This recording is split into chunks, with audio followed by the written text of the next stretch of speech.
স্বাধীনতার দিনে এমন দৃশ্য দেখতে হবে সত্যিই ভাবিনি। ঝাড়খণ্ডের ছাত্র আন্দোলনের নেতা দেবেন্দ্র মাহাতোজি, যিনি 14 দিন অন্বেষণ থেকে ছাত্রদের প্রতিবাদের স্বাধীনভাবে তাদের ন্যায় বিচার পাইয়ে দেওয়ার জন্য যিনি প্রাণপণ লড়াই করে চলেছেন, সেই দেবেন্দ্র মাহাতোজি 15 আগস্টের দিনে পতাকা তুলতে চেয়েছিলেন। এটা করে উনি বিশাল বড় একটা অপরাধ করে ফেলেছিলেন। কিন্তু ঝাড়খণ্ড পুলিশ আর কংগ্রেস পার্টি দেবেন্দ্র মাহাতোজির উপর চড়াও হন, হসপিটালেই তাকে আটকে রেখেছিল। তাকে 15 আগস্টের দিনে স্বাধীনভাবে পতাকা তুলতে দেওয়া হয়নি। স্বাধীনতার 80 বছর পরেও এমন পরাধীনতা দেখতে হলো। স্বাধীনভাবে সে পতাকাটুকুও তুলতে পারলো না, তাকে দেওয়া হলো না তুলতে।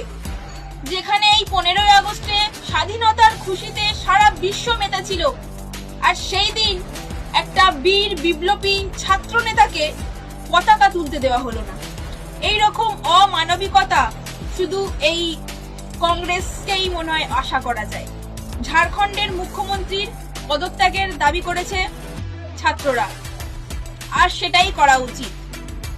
সব ঠিক ছিল, কিন্তু ওই মানুষটাকে, দেবেন্দ্র মাহাতোজিকে, কি করে পতাকা তুলতে দেওয়া হলো না? উনি পতাকা তোলার জন্য কিভাবে ছটফট করছিলেন।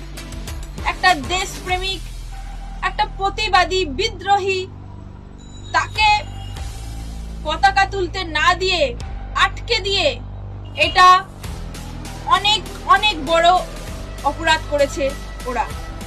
স্বাধীন ভারতের এতটা পরাধীনতা আশা করা যায় না। ওই ঝাড়খণ্ড পুলিশকে আর কংগ্রেসকে তীব্র নিন্দা জানাই, তীব্র ধিক্কার জানাই। জয় হিন্দ।